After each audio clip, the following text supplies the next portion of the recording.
Well. Would you take a look at where I seem to have found myself today, lads? How you doing, everybody? It's me, Waddles, and welcome back to the Minecraft Guide. In today's episode, we'll be continuing the farming grind from the last one. Only today, it's all about crops. More specifically, the best crop farm ever.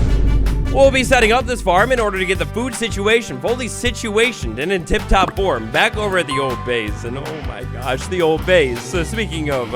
Speaking of bases, the old base, oh my gosh, I miss this place so much. I mean, listen to the cows, they're all screaming my name in unison. I miss you too, oh my, I miss you too, it's too emotional, I know. Look, if I could have brought you with me, I would have brought you with me. You know that, I didn't abandon you, no. I'll just take your leather and move on. The Cozy Cottage. So we find ourselves back over at the Cozy Cottage at the beginning of today's episode in order to grab a little bit of supplies. You see, back over at the new base, I've been missing all of my sweet diamonds. But not only missing the sweet diamonds, if we want to build the Minecraft's best, most efficient crop... If we want to build the most efficient crop farm, I need the other crops. Oh no. Potato. I know I definitely seen one somewhere. Undoubtedly, while commentating something, I remember seeing the baked potato recipe caress the top corner of my screen. Indubitably, undoubtedly, please, Minecraft, do not let me down. I know I found one in this world somewhere. Potato bin, please have potatoes inside of the bin. Haha, they would never let me down. Potatoes, iron, and even more inside of the bin. With that, we've got every single crop in the world. Beetroot. Oh, wait, what's that? From the back of the room, I heard the word beetroot. Well, yes, I have beetroot with me too, except it's not in the mortal physical form. It's tucked deeply, tightly, in the very bottom of my soul. And it always will be. Anyways, beautiful cherry trees, perfect sky needle, even the swirl right there. I'm gonna miss you. I'll be back soon, I guarantee it, I promise. I'll link it up with the nether or something, but for today, let's get back home sweet home. Now, wait a second. Is that game music that I hear? We're about to play a game. You see, right now, you're at my video. In a sense, this is my house. And when we go over to my house, I get to pick the games. And I also get to set the rules. Today, friends, you walk right into a brand new game. Your job is pretty simple.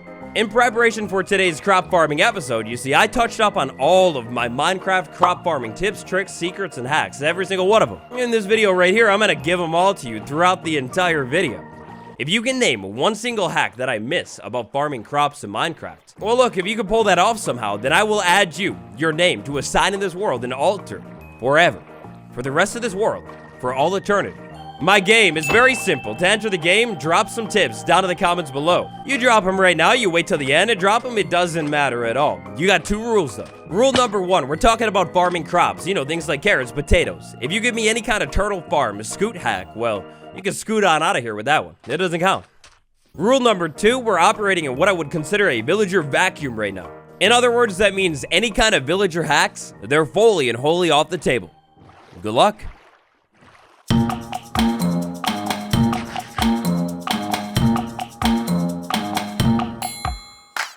So friends, one tiny bit of running later and we're back home sweet home. Home sweet home. I was gonna do the name reveal, but well.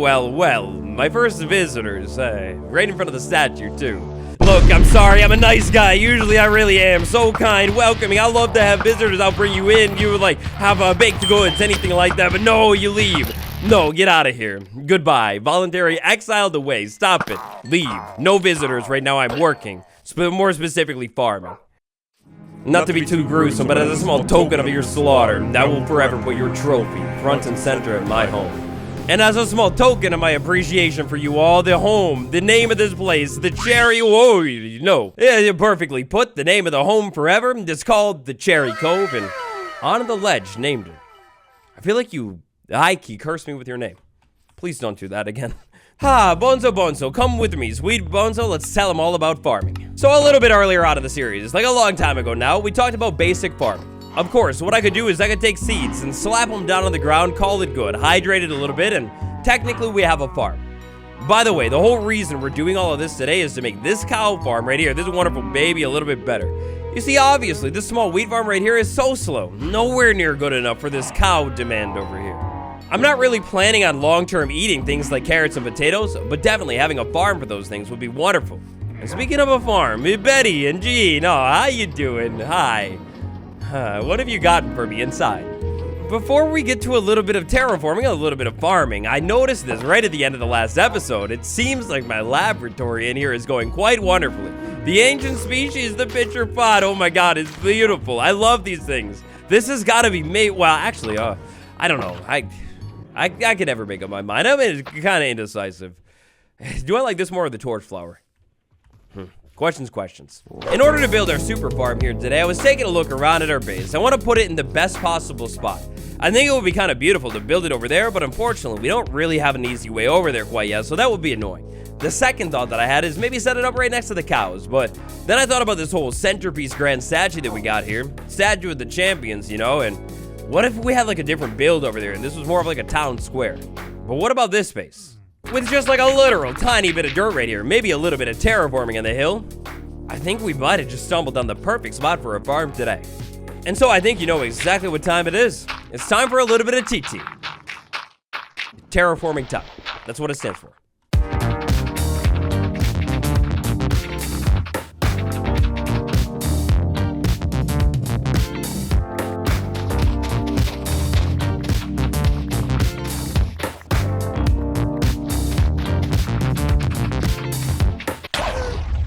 No! One tiny bit of terraforming later, and we end up with a plot of land that looks approximately something like this. Approximately.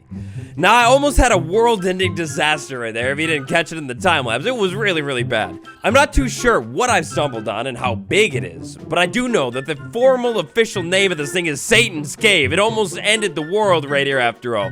I got no clue what's going on with this cave and why there are so many mobs inside of it, but it's loaded with mobs. Creeper came out of somewhere, found this entrance over here. I hear zombies, skeletons, everything. Oh my, it's terrible. Look at this. It's a whole horde. Go away. I hate you.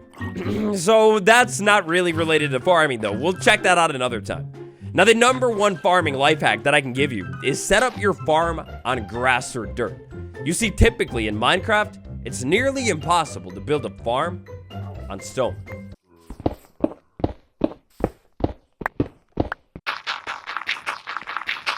I mean, look, I'm a guy, a little bit more specifically, a competitive guy. I started a game, initiated it earlier in the episode. There's no chance I'm losing it. Now, I'm gonna make sure I cover everything, every single base. All right, so dirt, check done. It's out of the way. We got a whole big open space right here for a pretty decent sized farm. I've now covered the ground with dirt all over the place. Probably the next thing we should talk about is hydrating the farm. You see, if you want to build a farm inside of Minecraft, you want to hydrate it. Or do you? Or do you? You see, that's the big question. If you're quick enough, did you know that technically you don't need to hydrate your farm at all? If you till the land and then plant a seed on it, that tilled land should not go away. Now look, it's not really exactly going to be very efficient, so for the fastest farm, we want to hydrate it for sure, but technically speaking, you could use this mechanic in like, say the Nether or something, where water doesn't exist at all. Hey, complete sidetrack, but I heard some strange sniffing going on over here. Strange sniffing? Oh yes, strange sniffing. And not only strange sniffing, but strange plant growing too. Oh, it's beautiful. In a separate but kind of related farming goal that I should have said in the last episode, Betty and Jean, sweet Betty, sweet Jean. What I want to do is continuously breed these two sniffers up and eventually get like a bunch of more sniffer inside of this pen. Now, I'm not necessarily talking like hundreds or thousands even. Maybe just like, I don't know, maybe more like 5 or so sniffers. The more sniffers I can get inside of this thing, the more beautiful foreign plants I can get more quickly. Anyways, farms, hydrating them. If I can incorporate water into this farm somehow, including even on a waterlogged block, could be a staircase, not very much water at all, then we're gonna be golden. If I have a source of water, I could have land hydrated up to 4 blocks away. And actually, that won't change the speed of anything. Hold up, stop, cut, rewind. Let's talk about the farm. I know for sure, aesthetically with this farm, I wanna have the grand entrance over here. I was thinking maybe I'll link this bad boy up to the path that I set up last episode. Let's say we have like a pillar right there, and then I go, I don't know, 1, 2, 3 blocks. That's how many slabs I have. After that, grand entrance. A grand entrance, obviously, it could only be 5 blocks. So we got 5 blocks with Bonzo sitting dead center. Keeping it all symmetrical, 1, 2, 3, that'll be fences, and then we have another corner post right there. Maybe I could do like slabs or something. I don't know. I'll make a cool fence. Now, after that, I want to begin with my tilled land a little bit. I was thinking maybe 4 blocks out, that could look pretty good. Now, like I said, very common misconception, to speed up your crop's growth, you don't need to have water immediately next to it. So long as the piece of land that you're growing your crop on is hydrated, it's gonna be good. Now lads, for our crop farm today, I got 2 goals in mind. I want to build something beautiful, and I want to build something insanely efficient. You see, I was thinking, in order to build something beautiful, we could start off by doing maybe like a ring of slabs in the ground like that. We have a little bit of depth to it. But in another fact that I, to be honest, guarantee you almost knew for sure, you don't technically need to be able to see the water. If I waterlogged a slab sitting like that, well, I have a waterlogged slab like that, and not only is it hydrating the land, but I will never like jump up and down and ruin the crops. So, consider that life hack. Anyways, 4 blocks. So that's going to be 1, that'll be 2, 3, 4. After that, I'm going to go 1, 2, 3, 4, and repeat the whole process again.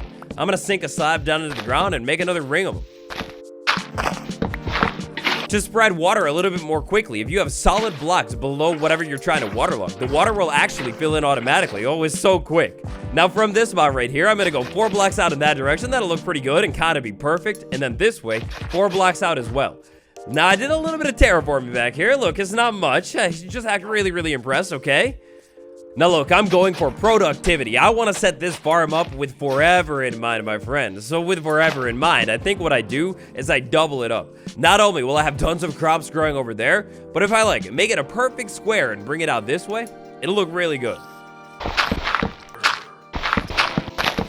And then hopefully if I got all of my measurements correct, I should be able to, oh yes, I can more than fit it in over here. And by the way, I think what I'm gonna do is leave this cave entrance here. Like maybe even I come back in here and terraform it a tiny bit too. That could look really good. I think maybe having a small cave at the back of the crop farm could look pretty fire. Anyways, carrying our symmetry on with this farm, it's all symmetry over here. We move it forward and do the same square.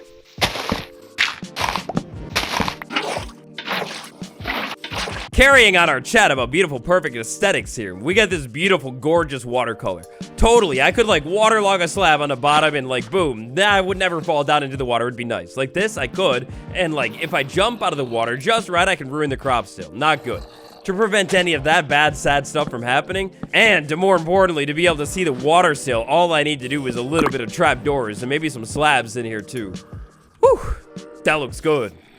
I gotta give it to the devs. With this cherry blossom biome, not only did they make a beautiful looking tree with some nice mobs inside of that. What is that, a teaser? Anyways, they made a really beautiful looking biome, but they picked literally the perfect water tone in all of Minecraft. I think seriously guys, other than the warm ocean, which is like pretty much the same as this might be my favorite watercolor out of every single biome. Like it looks so good. Alright, so unfortunately, I can't fully finish this design up quite yet. I need the grass to be able to convert over to the middle, but so far, so good looking. Next up, in order to be able to top crops even more, I think it's about time I let my hoe go crazy.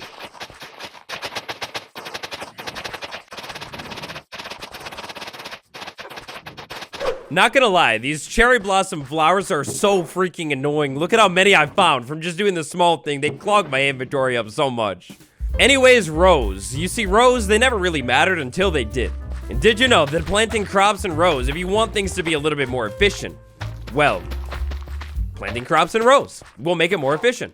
Yeah, so this is a pretty awesome Minecraft mechanic. It actually mirrors real life. For an easy, simple, real-life automatic food hack, take some seeds and plant them in different rows, like in your yard or something like that, and the stuff will actually grow a little bit quicker. To start this farm out, let's say I had like some crops, but not like a bunch. Well, to start it out, to get the stuff to grow a little bit quicker, I would plant all of my things in rows like this. I would space it out. We got wheat seeds right there, then I got nothing. Then I have wheat seeds, then I would have nothing. Then I'll have even more wheat seeds like that. But maybe, if you're a little bit more lucky and fortunate like me, and you have other crops here, go ahead and start planting the crops in varying, alternating rows. So we got wheat, then we got carrot. Then I could have carrot again, or if I wanted to, I could have potato again. If you plant different crops next to each other, it will make all of the crops grow a little bit faster, until they're fully grown. Now look, long term here, Bonzo and I have been discussing this farm and what I really want to get out of this thing. And it'll be nice to have. If I ever need a bunch of carrots, I could like, obviously farm a bunch of carrots in here. But mainly, I think it's wheat. Ideally, if I could get tons and tons of wheat inside of this thing, like more than I could ever dream of, then I could feed it to the cow friends over there, Bonzo's idea, not mine. Crush them automatically. And, you know, just get a ton of steak. It'd be really nice. However, in the meantime, I would also like to start stocking up on potatoes and carrots. I want to build an automatic farm for those things later. Basically, long story short here, I'm going to take all of the seeds that I have on hand right now and plant them in different rows, separate rows. Maybe I shouldn't have punched that. I don't know. Maybe I did. Now, eventually here, once I make it all the way to one side of the farm and I have extra seeds, at this one, it doesn't really matter. So I'm just going to go ahead and start planting more wheat in here. Now, look, this here is a formal announcement. A formal announcement that this farm is over, party. It's done. It's over. Every single piece of wheat, it will never be grown on this farm again. In fact, I will trample this farm. Probably not right now. I'll do it later. It takes a little bit of time, but this farm is over. It's canceled. And so, as the rain sets in, this is going to cause a small problem. Because, you see, the next way we can speed this farm up is with a very, very handy mob. But this mob is not so hot in the water. Anytime it rains, if this farm is outside, these mobs are not going to work for me. I'm going to have to do it manually. It's time for the quickest, spiciest building time-lapse you've ever seen. Maybe, I don't know, a couple of path blocks in here, some trap doors and slabs together, kind of cool looking. Stripped logs, of course. And so now, it's time to sleep. Bright and early the next morning, this block right here, that one, that is the single biggest disappointment in the entire world. It's ruining the whole vibe, killing it all. I hate you. You're miserable. Anyways, Minecraft 1.20, also known as the Trails and the Tales update. Inside of the Trails and the Tales update, a brand new block was added to the game. You may get it on spruce wood, oak wood, it doesn't matter. It always looks like oak. The Chiseled Bookshelf. The Chiseled Bookshelf will provide knowledge for my plants. It will not speed my plants up or anything like that, but they will just taste more fruitful once I actually, harvest them. For sure. Chisel bookshelf, campfire. The bees. The bees are a huge Minecraft mechanic. I can't even tell you, I can't even begin to explain how much my burning passion burns for the bees. They're so good looking. In Minecraft, all across your beautiful world, you will find many trees with bee nests. Give the bees a little bit of time and the bee nest will turn a little bit yellow in those holes. Put a campfire below the bee nest, use shears on a bee nest, and plop, just like that, you get honeycomb. I think 3, yeah, 3 every single time. Now, with 3 honeycomb, we can craft another block out of wood that is always gonna look oak. But before I do that, maybe I should wait around up here for my bee friends. Now wait around up here for my bee friend. That's actually where these annoying pink flowers are gonna come in handy big time. So, bees, while we wait for the bees to take their good old time to pop out of their home, which, by the way, you can't force them out, but it'll make them really mad. While I wait around for them, I will tell you that bees have a whole lot to them. You can definitely count on me talking more about bees later on in this series, but long story short, for now, the bee, hi, buddy. If I hold flowers, the bees will be attracted to me. I look beautiful to them. If I get these bees to follow me around a little bit, like I move a little bit cautiously slow, I can lure them over to the crafting table. Come with me, my friends, you will not be harmed. If I lure my bee friends over to the crafting table, and then I craft inside of the table, I'll find something called a beehive. I could craft that beehive. I'll walk over here and I'll place a campfire down. Now, you have to be careful. The campfire could definitely burn the bee. I'll then put that right there. After that, it's time to eat. We feed you a flower and you a flower. Any kind of flower will do. Then the bees are gonna look at each other romantically and make a tiny baby bee. With these bees next to that brand new house right there and a flower planted down right there, they might be able to go over to the flower and pollinate themselves. If I can get the bees to pollinate themselves a little bit and then eventually fly over my crops. Yes, just like... Okay, I don't know what it's doing right there. Just like that. Then we get these interesting particles on the bee. With the baby bee being so relatively close to the home over there, I think it's gonna claim that thing as its home. And maybe even this one too, we'll see. Yes, they live there forever now. So the bees, they're flying around and pollinating themselves on different types of flowers. Sometimes the flower counts as a leaf. If I can get this bee that I think, hey, come back here. If I can get this bee that just finished pollinating itself up there, close enough to the crop, let me show you how it works. Come fly by this, you fly over it and there's a chance to basically bone meal it to the next layer. Come on, do the trick, please. Do the trick for me. Go ahead, do the trick. Yeah, you did the trick. Look at that. I told you, I'm not a liar. No, it works perfectly. Go home. So campfires, for any kind of bee farming operation, they're integral. If I ever want to pull any honey or honeycombs out of that thing, then I need to put a campfire below a bee nest. If I don't, they will hate me and try and kill me. Now, there is a way around a bees hating you and trying to kill you viciously. It's a little bit... Oh, you scared me. I'm surprised. Anyways, there's a way around it, but remind me later. We'll talk about it more when we talk about bees.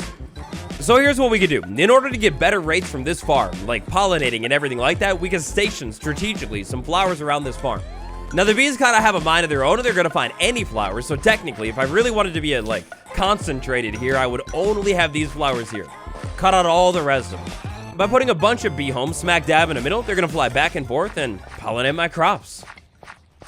So bee home. I definitely remember seeing one over here. I wanted to leave it alone. Unfortunately, I don't have Silk Touch. If I had Silk Touch, I would move this thing with me, like, over to the middle of the farm. They look so good, but, yeah, like I said, no Silk Touch. You're coming with me.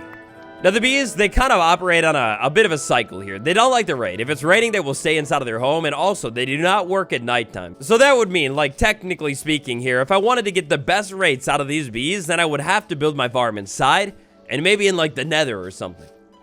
Now, another thing you should probably know about pollinating bees is the flowers. They're pretty small. And the bee is actually pretty big, which means if you want to have a lot of bees pollinating, you're probably going to want to have a lot of flowers, too. You have a lot of flowers, too. I can just go ahead and take these pink petals that I sourced from all over the place and plant them all around the farm. The more flowers, the better. These plants are so cool. They look so good. And how is the seed operation? Oh, it's seeding for sure. Aha, and this one finally, at long last, is ready to go. With that hive finishing up for me, that means I finally have enough honeycombs for every single one. We have a solid square right there. In order to get even more bees over here, all I need to do is every once in a while continuously breed these bees. Which, you're not ready yet. Now, one big thing that you gotta watch out here with these campfires, if you put them here, they could actually hurt the bees. It's not very good. A great way to keep the bees a little bit more safe is trapdoors. The bees will always come out of the front side of the block, so like right there, which means if I put trapdoors down there, there's no way they could ever get to the campfires. But anyways, after a long bee lecture here, we got a farm that is doing quite wonderful. At this point, I think what I want to do is maybe just, I think I just let the farm maybe just keep growing up, but as you can see here, there's a lot of crops ready to go. Did you know if you harvest crops with a tool with fortune, even if it's the wrong tool, you will fortune the crops? Like, check this out. I have no carrots in my inventory. I harvest one with fortune right here, and all of a sudden I have 5. I harvest another one, and all of a sudden I have 10. I mean, even more, all of a sudden 14. And yeah, you can see fortune is actually fortuning the crops. And so far today, that's so good. That's so many different hacks. In fact, I think we got just about them all. Oh, wait, what's that? You thought you caught me slipping? No, light. Maybe you've been sitting on the edge of your seat for the entire video thinking I would forget to talk about light. But yes, no, if you can provide light for your crops, it will ensure that they will continue to grow nice and big and bright all night. You see, crops, when it's too dark, they'll actually like stop growing or maybe even die altogether. Hey, D-Life, sorry YouTube, you didn't hear that one. Now ideally, I would do something like lanterns. It would be even more beautiful, but hey, I mean, that'll work for now. We have the campfires in the middle that are gonna shine right nice and bright through the trap doors.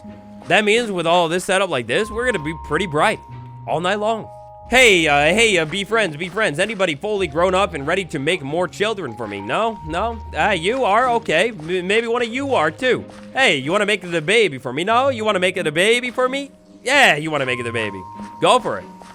And so, at this point, aside from this one despicable block that will never turn into grass, we got a farm that is looking pretty nice in my opinion. I mean, I definitely gotta harvest it, but like I said, I'm gonna wait for this stuff to grow up. Then I'll harvest it later.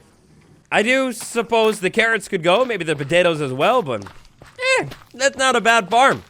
I think it's time, while we wait for the rest of these crops to grow up, to take a look at today's bonus build. Bonus build. In the last episode, we built this wonderful statue. In this episode, it's time we branch out. Or should I say, bridge out.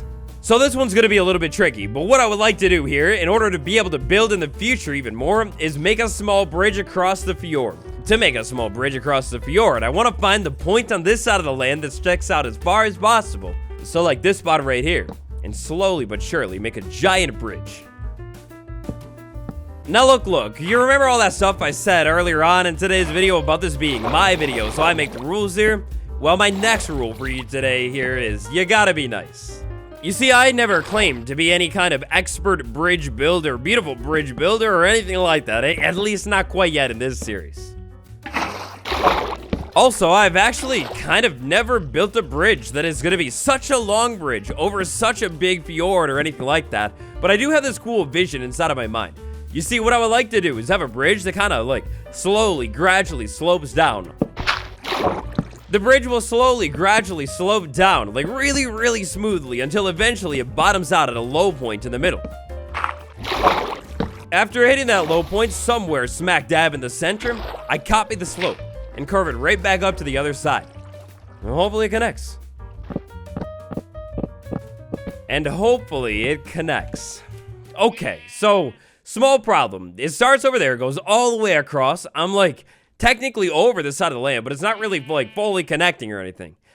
I think I could work with it though. I think if I maybe built like a small support at some point on this side when I'm ready to like, you know, do things over here, I think it'll work. So I'm not sure quite yet. I definitely need to take a look at it, maybe from the house over there or something, but I think I might keep it. Oh, you know what? Scratch that. 100% I'll be keeping that bridge. I maybe gotta add to it a little bit, change the aesthetics, but oh, 100%. That's a beautiful fjord bridge. And so, Minecraft's most efficient crop farm. You utilize some bees in the middle, alternate the rows a little bit, and hydrate that buddy, while keeping it nice and bright, and you got a nice handy farm. I got a nice handy farm, and I also seem to have a couple of bees who seem to have gone astray, maybe a little bit lost or whatever, but beautiful crop farm. That's just about it. Thank you all so much for watching, and I mean, I suppose at this point, if you have an extra hack, throw it down below, but I doubt it. Oh, no way, no way, no way, and perfect timing. Oh, it couldn't have been any more perfect. This thing is ready to go, and now it's time for me to grow. Thanks for watching, everybody. I'll see you tomorrow.